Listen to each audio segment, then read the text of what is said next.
All around the world, elders have passed down dark folkloric stories filled with horrors and laced with dread. These tales are, more often than not, somehow connected to the real world in one way or another, frequently spread as a warning of things that the people of the time would need to be aware of.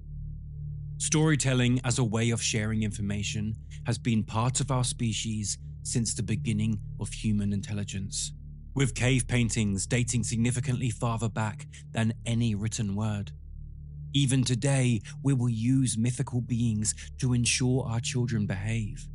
Some of these stories involve shadowy figures.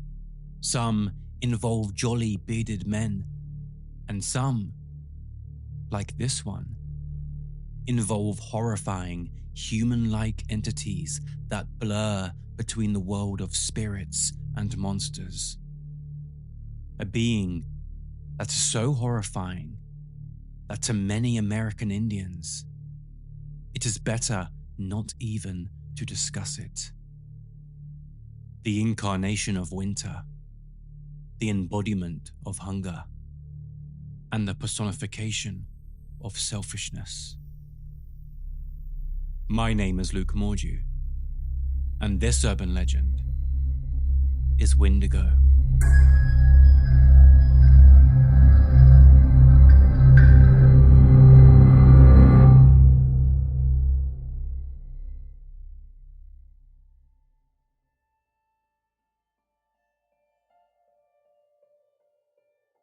Cannibalism, in its bluntest terms, is the act of consuming the flesh of another belonging to the same species, and has been recorded in over 1,500 species worldwide. The word itself is derived from the Spanish cannibal or caribel, used initially as a name for the Caribs, people from the West Indies who had been said to eat human flesh. It is something we have seen several times throughout the animal kingdom, but is most commonly found in aquatic settings, particularly amongst fish. Cannibalism in all aspects is often due to areas where nutrients are scarce, forcing the survivors to turn to others as a food source. However, no matter the species, a consistent theme seems to be that cannibalism, whilst benefiting the individual, has a detrimental effect on the whole population, in turn enforcing the notion that it is, by its very nature, an incredibly selfish act.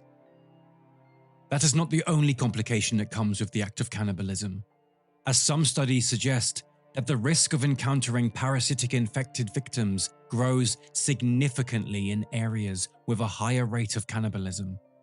However, it is unlikely that any disease has evolved to spread solely through this act. Amongst some tribes in Papua New Guinea, where consuming the brains of the dead was part of funeral rituals, a disease named kuru had spread amongst them. This is a cerebellar dysfunctional disease that is known to degenerate the brain, causing a decrease in motor activity control and more. Bovine spongiform encephalopathy, also known as mad cow disease, is a prion disease often associated with feeding contaminated bovine tissue to cattle. This is a dangerous neurodegenerative disease and is possible to be spread to human beings if one were to consume the contaminated beef. Several ailments can come from the act of cannibalistic feasting.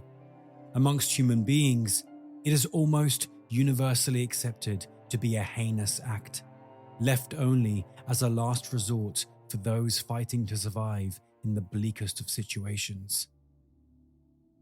But what if you were to do so anyway? What could such a horrifying act do to a person's psyche?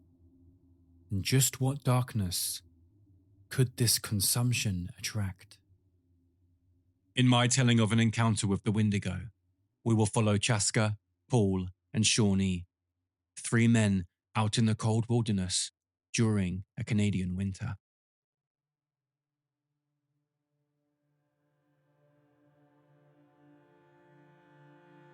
The wind howled through the treetops, causing the decrepit branches to swirl in a circular formation above. Although covered in mud, The ground was hard and bumpy from the ice-cold air, as if every aspect of this wilderness had turned to stone. Snow had fallen heavily throughout the day.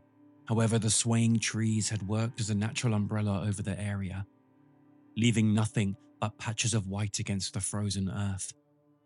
Now, the sun had fallen, and the air had swiftly grown colder, allowing a trace of bitterness to sneak through the forest in the shadow of the night. Chaska, Paul, and Shawnee sat close by, but away from each other, as they clambered hold of any warmth that they could, their faces glowing in the dimming light of the fire between them.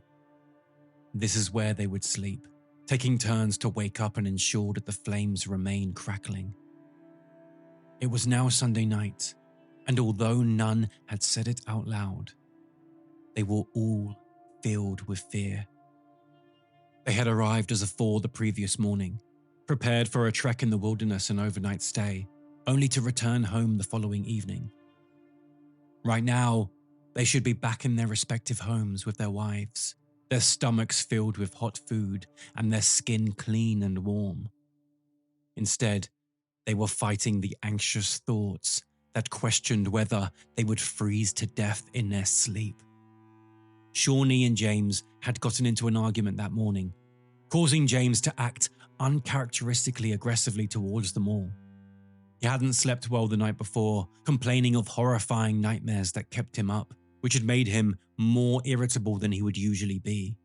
However, when the group explained this to him, he took it as a dismissal of what he was saying, and in anger, he walked off into the trees, taking with him the only working power pack that they had.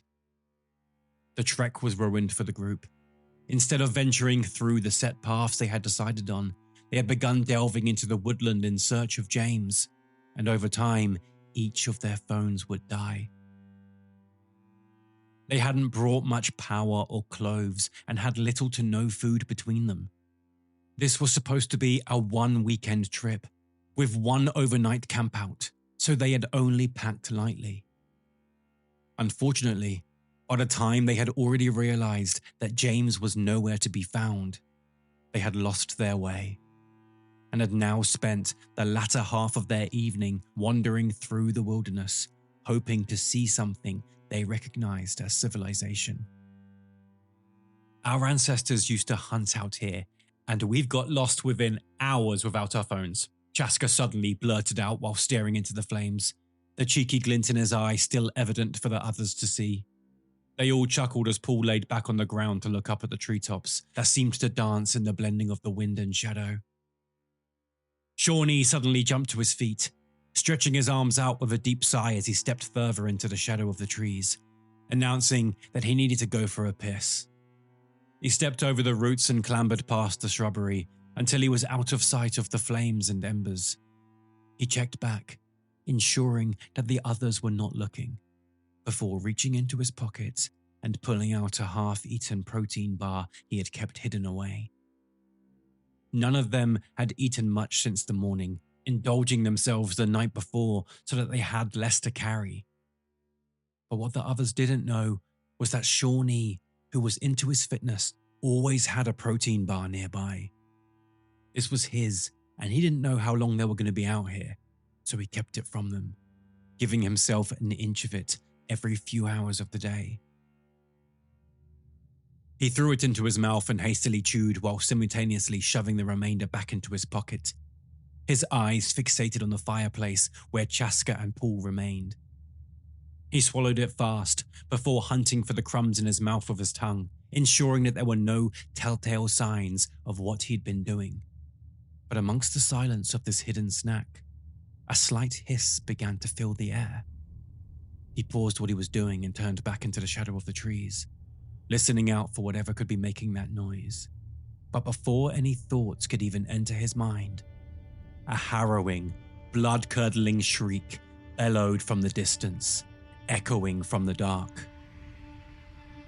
Chaska and Paul instantly shot up, alert at the sound, as Shawnee dived into the light of the fire to join them, terrified to be alone in the dark.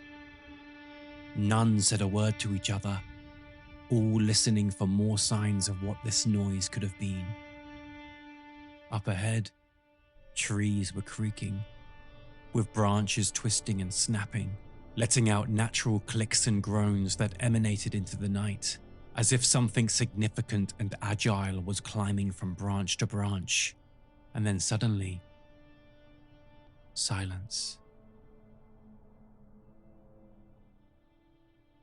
The men wouldn't sleep well that night.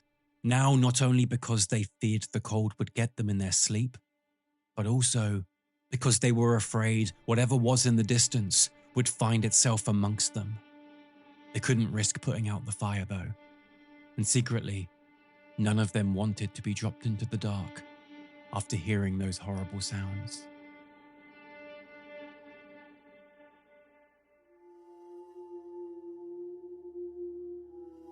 The next day, their bags were repacked and they were on their way once again. The ground was covered in a display of brown, bronze, and gold leaves that had now been coated in chunks of white snow around the white trees that displayed brightly against the earth. The noises hadn't returned the night before, which all could confirm as none had slept for long, being on high alert to every bird or bat that flapped its wings above. Today, though, the fear had dampened, now completely engulfed by the dread they all felt deep in their stomachs with every step they took, only seeing more woodland ahead.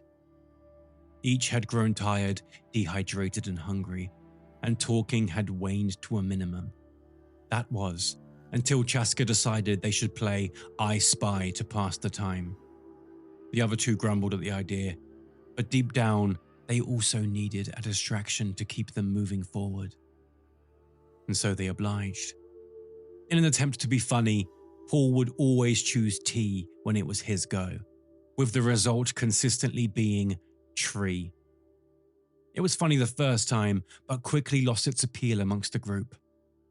By round 4, the enthusiasm for this game had rapidly dwindled, but Chaska forged on, scanning the area with that glint in his eyes slowly dimming. I spy with my little eye, he announced, still contemplating what he should choose. But very suddenly, he stopped in his tracks, his eyes fixated on the white trees to their left.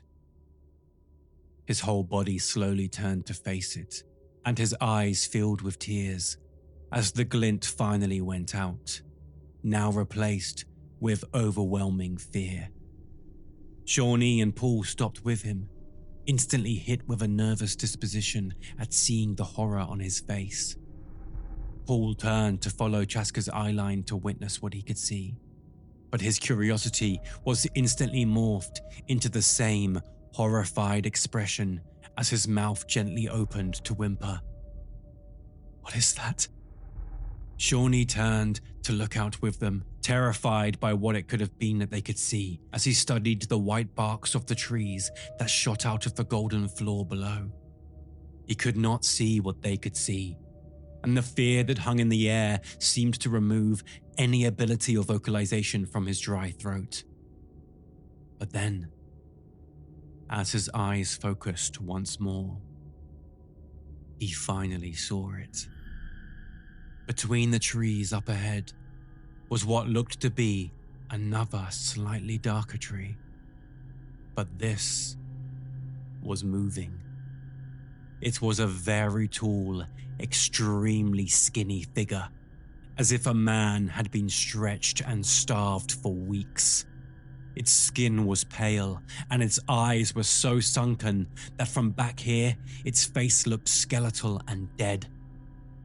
Shawnee opened his mouth to force out speech, hoping that one of the others had focused better and found it to be nothing but a strangely shaped tree. But before this could even occur, the creature had already begun to step forward at an alarming rate. Without hesitation, Paul and Chaska darted into the direction they were already heading, desperate to escape its sight. In return, the charging being gripped hold of one of the trees and flung itself from it, clambering from branch to branch as it swooped into their direction. Shawnee had no choice but to take this opportunity for himself, darting in the opposite direction of the creature, unaware that a steep slope was just beyond. He jumped over a root that stuck out of the ground and took his first step over the hill, trying to keep his balance as he made his way down, rustling through the orange. Still, with the combination of wet leaves and icy floors, he had quickly lost his bearings, slipping and stumbling down them before slamming against the hard, frozen earth below. He lay there for a moment, winded and in great pain. But this was short-lived, as he knew he had to keep moving. He forced his body upright and pushed himself against a large tree he had luckily missed on the way down. He was too afraid to even look up the slope, terrified at what he may find. So instead, he listened carefully for any sounds that he may hear. But there was nothing, just the gentle breeze of the Monday morning air gently caressing the treetops. He sighed and slowly turned his head, peeking around the tree's bark. Luckily, there was nothing except an owl sitting amongst a branch, its eyes scanning the area relaxedly. This was a good sign, as nothing had seemingly scared it away. But this moment of relief did not last for long, as a small thud beside him caused him to jump in fright. He turned, ready to charge away from the entity, but nothing could be seen. It sounded as if a chestnut had fallen to the ground, hitting the floor next to him. Although he had to be sure, so he felt around the ground to feel for it, grabbing it between his fingers and lifting it to his face to study. There, gripped in his trembling cold hand, was a gold ring covered in dirt and muck. A shiver shot down his spine as he studied, his mind filled with a horrified fog that misted over any clarity in his thoughts. He knew what this was. It was James's wedding ring. Shawnee clenched it tightly in his hand, knowing full well that there was nowhere to run, as he lifted his chin to look directly above his head. As expected, he was now face to face with the long, pale, skinny entity that was now silently and slowly climbing down the bark of the tree head first, its blackened, sunken eyes fixated on his, whilst its sharp teeth snarled through the decaying wounds of what were once lips.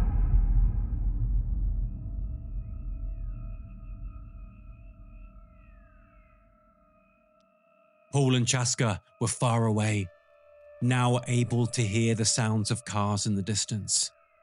They were so close to finally getting out, yet they had frozen on the spot.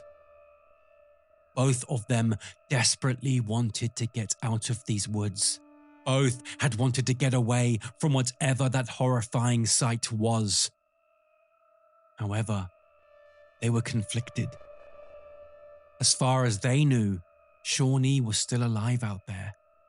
Could they really leave without finding him first? They had to try at least. They knew that. They had to look out for each other no matter what. They were in this together, and unlike James and Shawnee, there was no way that either would ever be so selfish.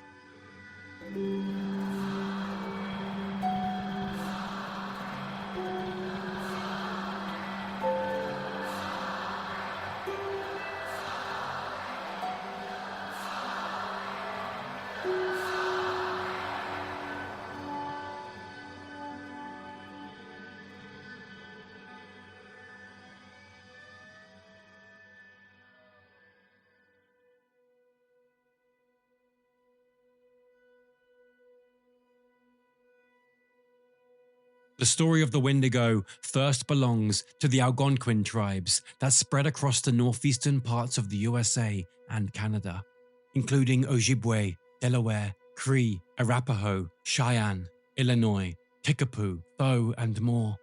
However, the name of this being varies from tribe to tribe. The Ojibwe know it as the similarly titled Wintico or Windigo, whereas the Cree refer to them as Witico or Witikau. With how far the legend has spread, it had over time taken on slightly different names, pronunciations, and spellings, with the being also being known as Wendigo, Wetigo, Windikook, Wetigo, and Witika, whilst other names that vary a little more are also used to describe it, such as Achen, Chenu, and Kiwok. Even with this long list of names, there are still several more, with more than 37 words used to describe this one thing. It is not only the name of the Windigo that has many iterations, but also many characteristics, mostly due to the fact that its stories were shared orally amongst its people, giving room for change. Within the Cree, there are known to be two specific types of Windigo.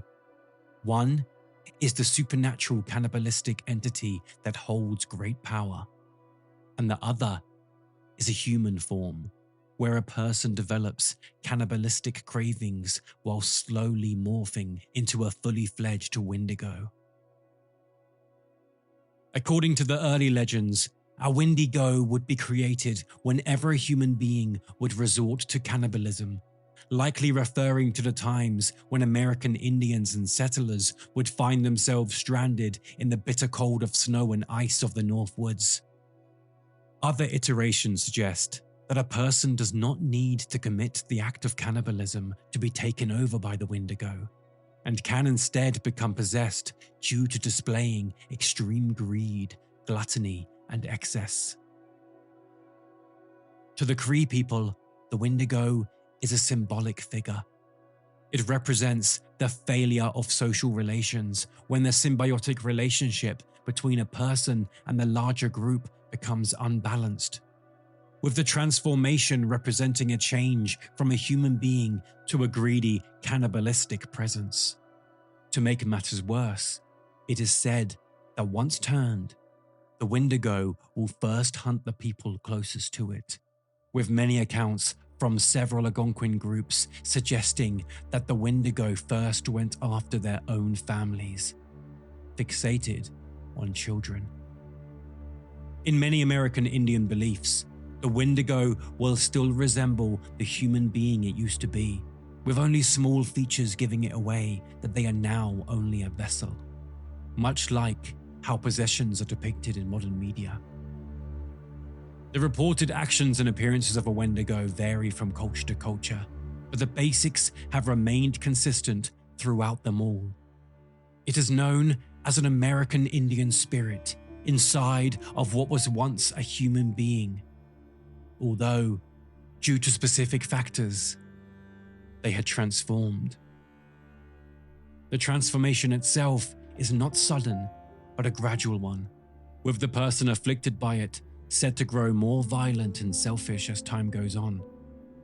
Once manifested, the Windigo is stated to be responsible for environmental and cultural stresses amongst the American Indian believers. This includes isolation and starvation during harsh winters.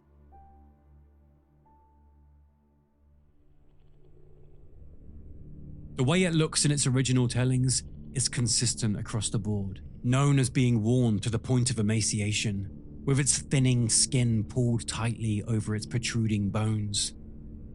It is described as having a deathly complexion in a grey or yellowish tone, with its eyes sucked deep into their sockets, creating a skeletal-like figure. At times, they are even described as being covered in matted hair. On top of this, it is also said that its lips are ripped apart and tattered, as if the entity's hunger had grown so intense that it had begun to chew at its own mouth. It is often described as emitting a strange odor of decay and decomposition, further representing signs of death and corruption. They also say it would bring with it extreme cold, which can be easily attributed to the fact that all the communities who shared the myth of the Wendigo lived in areas that often experienced long, bitter winters. This enforced the legend as a reminder that to survive, you would need to work as a team. Some tribes in the area share stories of Windigo being giant, at around 10 feet tall. Its size grew in proportion to each person it ate, so it could never be full. However, this is not a characteristic seen amongst all Algonquian cultures. In many ways, the Windigo is said to torment the local communities with this, being very much a force of evil, with its shrieks heard over the winds of winter and its shadow found lurking amongst the darkness of the trees. However, there is a positive aspect to the Windigo, as its presence reminds the people of what happens when we put our selfish desires before others, enforcing the importance of sticking together as a community and looking out for one another. It is also commonly said that along with its strange features and cannibalistic desires, it has a heart encased in ice, making it a cold and uncomfortable existence, which is perhaps why they are often said to appear more frequently in winter. On top of this, it is said to be in a constant state of hunger, stuck in a state of continuous selfish desires, devoid of impulse control and lacking resources, revealing the imbalance between two souls inhabiting one body. To cure or kill the Windigo spirit, you must somehow melt the ice that encases their heart. And by destroying this icy heart, you would not only kill the Windigo, but would also allow the spirit of the person it once was to be finally free. According to Cree law, if you are in the process of changing and are still yet to consume human flesh, which would finalize the possession, then there is still a chance for you to stop the transition. You will need to eat fatty animal meats or grease, which will cause your body to eject the spirit by vomiting ice.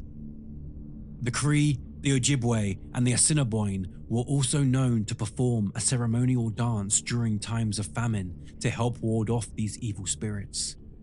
However, this was also performed at the sun dance, a ceremony offering prayers for the welfare of the people and for the increase in their resources. In some legends, it has been said that the Windigo can integrate into society, suggesting that they, at times, can speak, often taunting or threatening their intended victims. Some say that on the occasions a Windigo has managed to infiltrate a community, their mere presence can be infectious, with a sense of evil and dread permeating the minds of its people, potentially even causing a transition in them too.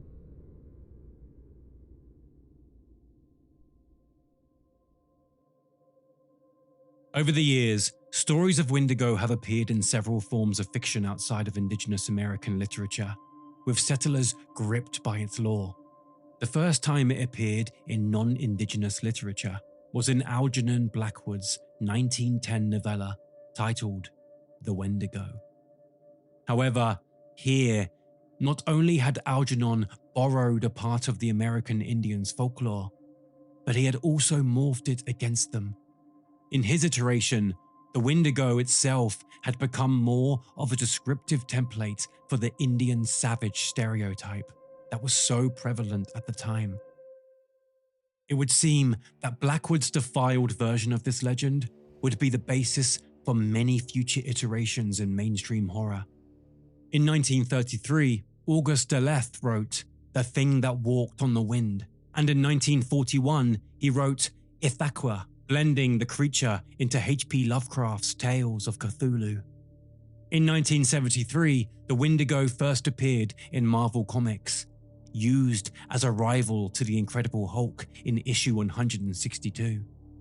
This iteration was conjured by Steve Englehart and Herb Trimpe, with Englehart saying, "I knew about the legend of the Wendigo and thought, between his strength and sad story, that he sounded like a good Hulk opponent.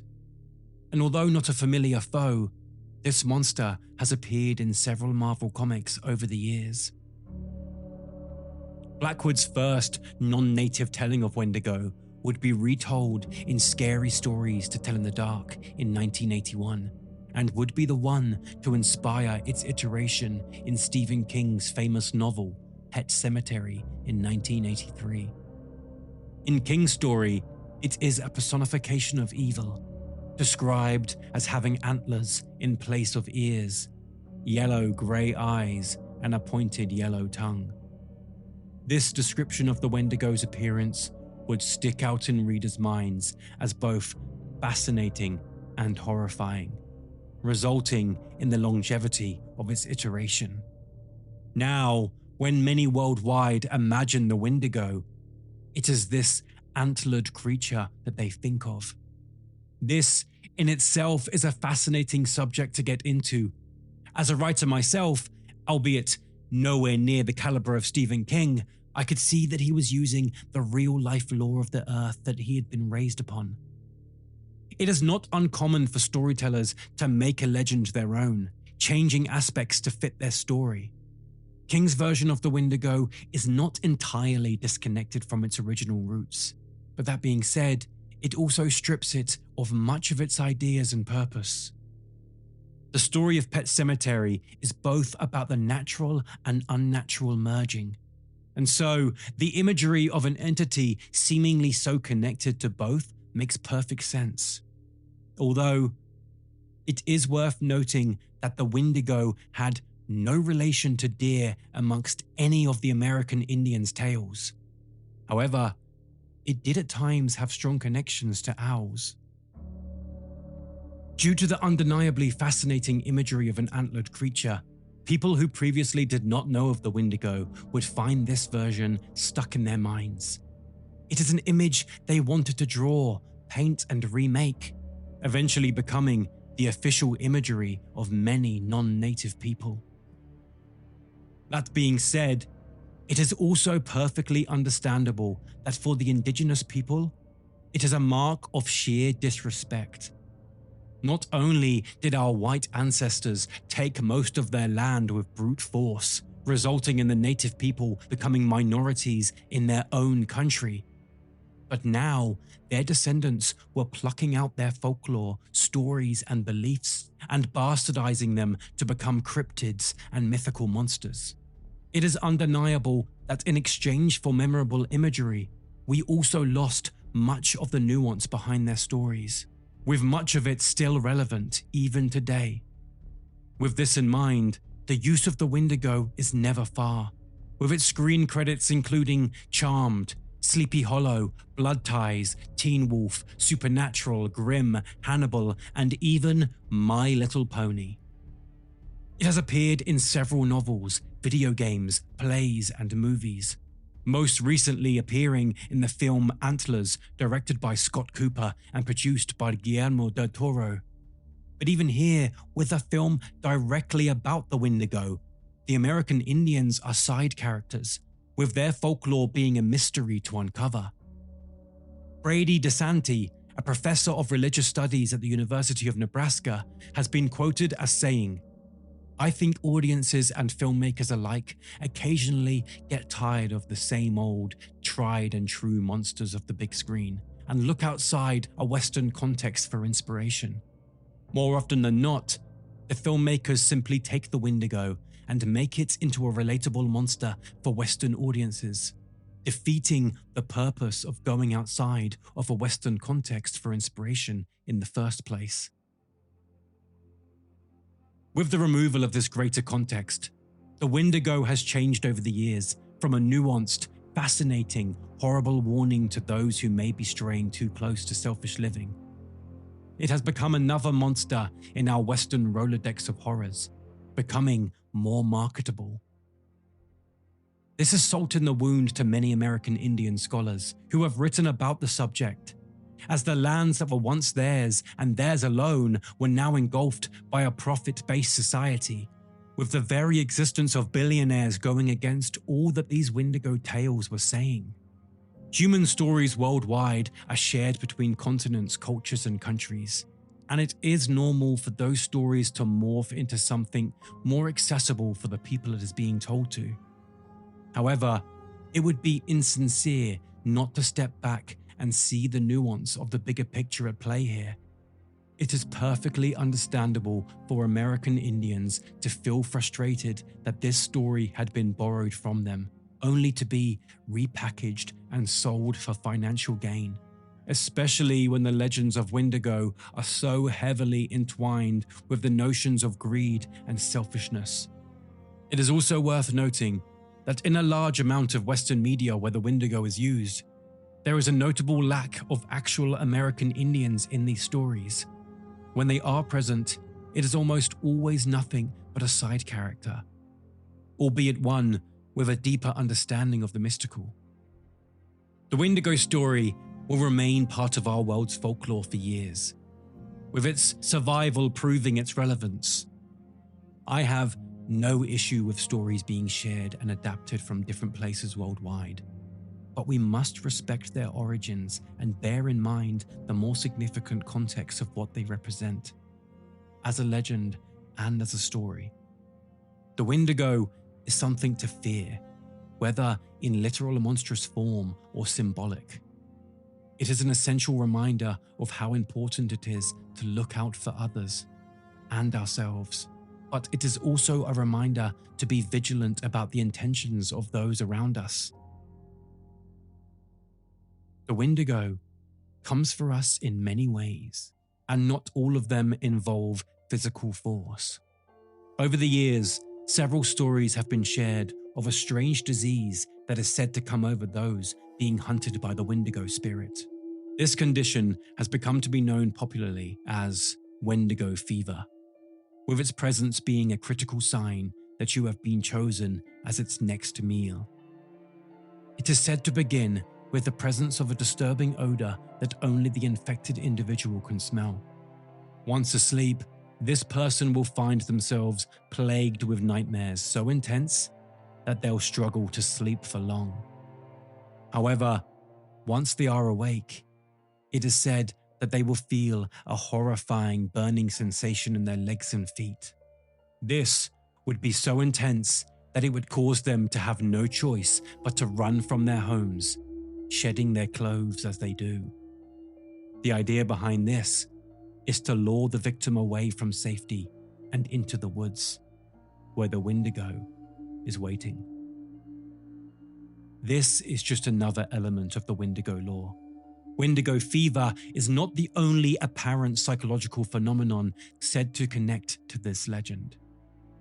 Over time, in our very real world, the Windigo has been mentioned in medical fields, where an evident psychological break in a subject's psyche results in an individual craving no food other than human flesh.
There have been several anthropological texts referring to a culture-bound psychiatric phenomenon best known as Windigo psychosis.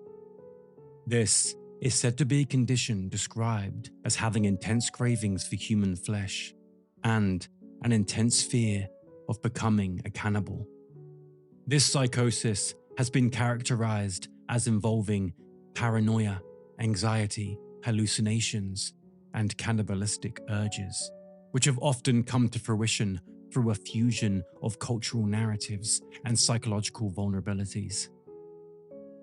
It has been said that if the individual living with Windigo psychosis were ever to taste human flesh, they would, from then onwards, be unable to eat any other food, with stories claiming that they could even go as far as to believe that they indeed were an invincible man-eating monster.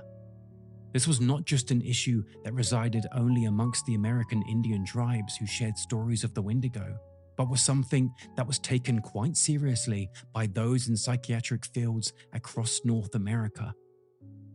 It was in 1993 that the International Statistical Classifications of Diseases and Related Health Problems classified Windigo as a culture-specific disorder, describing it as a rare historical account of cannibalistic obsession, with symptoms including depression, homicidal or suicidal thoughts, and a compulsion to eat human flesh. It was as far back as the 1970s that the legitimacy of Windigo psychosis was brought into question, and it was during this scrutiny that it was found that not a single subject had been studied. A growing number of people had begun to suspect that these cases could merely be a product of hostile accusations made to justify a victim's murder. And now, it is seemingly widely understood to be a pseudo-scientific notion. Many researchers have argued that this Windigo psychosis phenomenon was nothing more than an idea pieced together by naive anthropologists who took the stories shared amongst the indigenous people at face value. That being said, many still feel it truly is a historical phenomenon due to the number of eyewitness accounts, not just of the Algonquian people, but also of others. And with that in mind, let's delve into the stories behind some of these reported cases.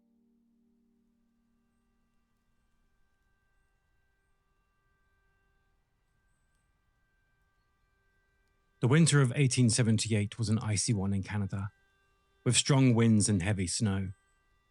During this time, in what would later be named Central Alberta, was a Cree man who went by the name of Swift Runner, or Kaki Si Kuchin, who lived with his wife and children. His younger years were considered nothing out of the ordinary, receiving a solid Cree education with the other children of the area. He was known to be skilled with a bow and arrow from a young age and had gone on to trade with the Hudson's Bay Company later in life. In 1875, he even served as a guide for the Northwest Mounted Police. That being said, he had grown extremely fond of whiskey, which had been smuggled into the area disguised as medicine. It had even been noted that he was an ugly customer to meet when on a spree. So much so that some even referred to him as the terror of the whole region. He had vices and characteristics that were unfavorable to many when drunk. However, in most aspects, he was an average, respected man amongst his peers, with his enormous size and friendly disposition. He was well liked and considered mild and trustworthy. As a husband, it was said that he was a considerate man, whilst being very fond of his children. However, even with all these facts, suspicions were quickly raised when he returned from his winter camp in the spring of 1879, alone. Kaki Si Kuchin would eventually tell the Northwest Mounted Police, who was still a very new authority in the area, that his wife had died of suicide, and that his children had died of starvation. However, it was instantly noticed by those that had seen him that he did not look as though he had been underfed in any way. It would be Inspector Sivier Gonya who would be given the task of investigating Kaki Si Kuchin's strange behavior. He gathered up a small party of police officers and ventured out to the winter camp where the family had stayed.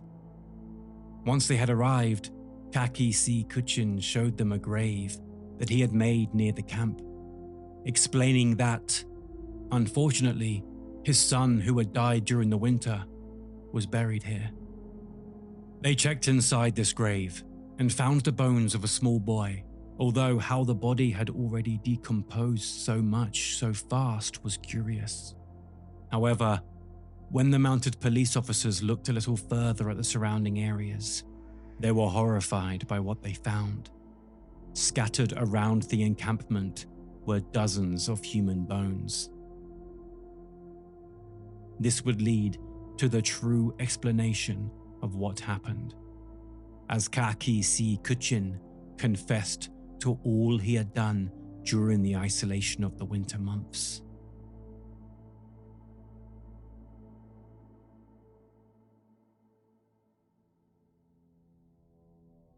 He would describe several horrifying dreams that plagued his sleep for many nights, with him soon realizing that he was now falling victim to a Windigo spirit. Over time, this Windigo would call on him to consume the people around him, with this voice growing louder and more convincing with each passing word until eventually Kaki Si Kuchin was no more, and the spirit of the hungry Windigo had inhabited him. Once he had lost his soul's control over the body, the Windigo would murder his wife before consuming her. He would later claim that the Windigo would then go on to force one of his sons to murder his younger brother. Soon after, it would take their youngest and hang them from a lodgepole. Not satisfied with the torment and horrors it had created, it would then murder Kaki Si Kuchin's brother, and finally his mother-in-law, whom he referred to as a bit tough. Soon, they were all dead, although whether his first son had died by his hands or not is still up for debate. This story of the Windigo spirit taking over his body to encourage the slaughter and cannibalism of his family was a strange and horrifying tale to hear for all who heard it. To emphasize just how unnecessary this terrible act was, it is also worth noting that the emergency food supplies were only 25 miles away and within a fair distance of travel if he was so inclined to do so. The trial for these murders began on August 8th, 1879. Here, the notion of a Windigo spirit possessing this man's body was instantly thrown out, with him being seen as nothing more than a murderer and a cannibal. It would not be long before Kaki Si Kuchin was sentenced to hanging, which would have been the first formal execution in Western Canada, taking place on December 20th, 1879. Shortly after this, in 1897, an Anishinaabe man by the name of Machiquanabe was convicted of manslaughter for shooting and killing his foster father, a man who he believed to be a Windigo. This account would be one to change history forever, as it was the catalyst that prompted the proposition that indigenous peoples were bound by colonial law regardless of their religious and cultural beliefs. In 1907, a man by the name of Jack Fiddler, or Zawano Gizago Gubao, was arrested for the alleged murder of an individual that had been said to be a Windigo. Over the years, Zawano had become a famous shaman due to his alleged spiritual abilities, such as the power to conjure animals and protect his people from spells that may have been cast on them. However, the ability he would become most famous for was the power to defeat Windigo spirits. with him boasting a defeat of 14 Windigos in his time. It had been claimed that some of the Windigos had been sent to his people by enemy shamans, whilst others had been members of his band who the spirit had taken in. In some cases, it has also been claimed that family members would ask Zawano to assist in killing very sick loved ones before they could turn into a Windigo. Some have even gone so far as to claim that he had been approached by the Windigo themselves before they had taken over completely. His reputation would eventually spread beyond his group, known as the Sucker People. He would eventually be approached by Cree ministers to ask if he could bring Christianity to his people. However, he refused this request, and by the beginning of the 20th century, the Sucker People were amongst the only indigenous tribes in North America still living traditionally, including little to no government imposition. Finally, in the early months of 1907, 2 members of the Northwest Mounted Police would arrive in the area to introduce Canadian law to it. And once these officers had caught wind of the many Windigo slayings, they would arrest Zawano alongside his brother, who was known to them as Joseph Fiddler. The charge that was brought towards the now elderly brothers was that of murder, specifically the killing of Wasakapikwe, who was in fact Joseph's daughter-in-law. This is a strange situation, as I, not believing in spirits, see these events as murder. Yet, there is a blurriness to the situation, as this is very much the story of invaders entering a new land and punishing the indigenous people for not following their newly imposed rules. As the brothers awaited trial, newspapers around the country spread the word of the dramas that had been unfolding, which led to the public's outrage at what they considered devil worship. This had seemingly become too much for Zawano, who managed to escape captivity during a walk on September the 30th, giving him enough time to take his own life. The brother would still go on trial, with eyewitnesses testifying that Wasakapikwe was in horrifying pain whilst being incurably sick, although it was also stated that, more often than not, the idea of euthanasia was put forward by the brothers themselves. Eventually, Joseph Fiddler would be convicted and sentenced to death. Soon after, appeals would be made that would secure his release.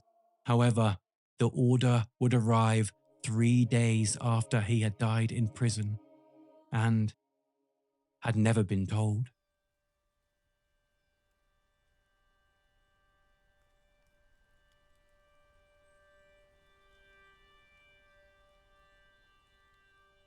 The belief in the Windigo as a tangible evil spirit may have waned over the years, but the importance of its retelling has remained.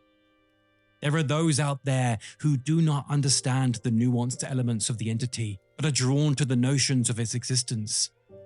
Some see it instead as a symbolic manifestation of much that is wrong in today's world. The Windigo will seemingly live on for years to come, feeding off of our imaginations as we, in turn, use it to better make sense of an ever-growing, confusing world.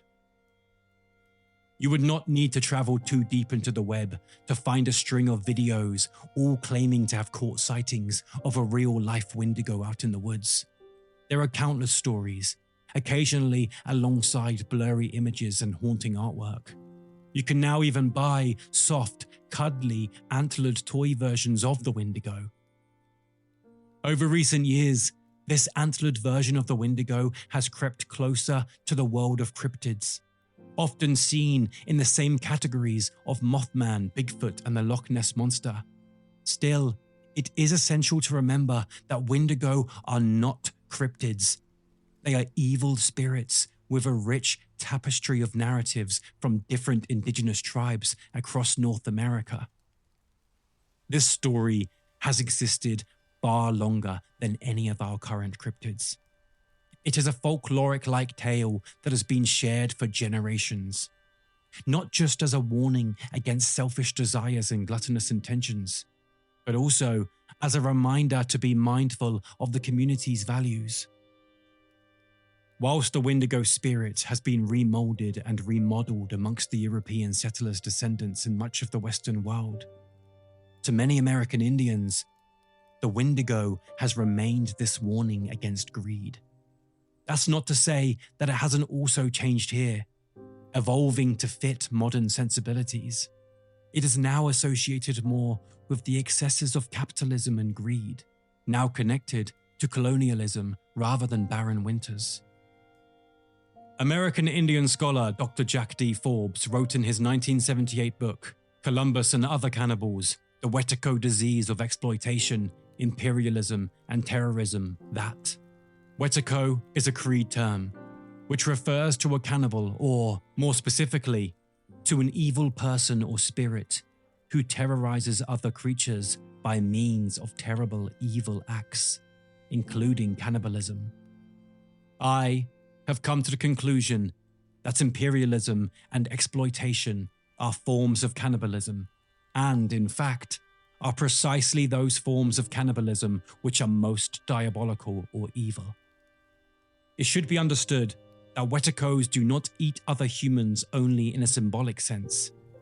The deaths of tens of millions of Jews, Slavs, etc. at the hands of the Nazis, the deaths of tens of millions of blacks in slavery days, the deaths of up to 30 million or more Indians in the 1500s, the terribly short lifespans of the Mexican Indian farm workers in the US and of American Indians generally today, the high death rates in the early industrial centers amongst factory workers, and so on, all clearly attest to the fact that the wealthy and the exploitative literally consume the lives of those that they exploit.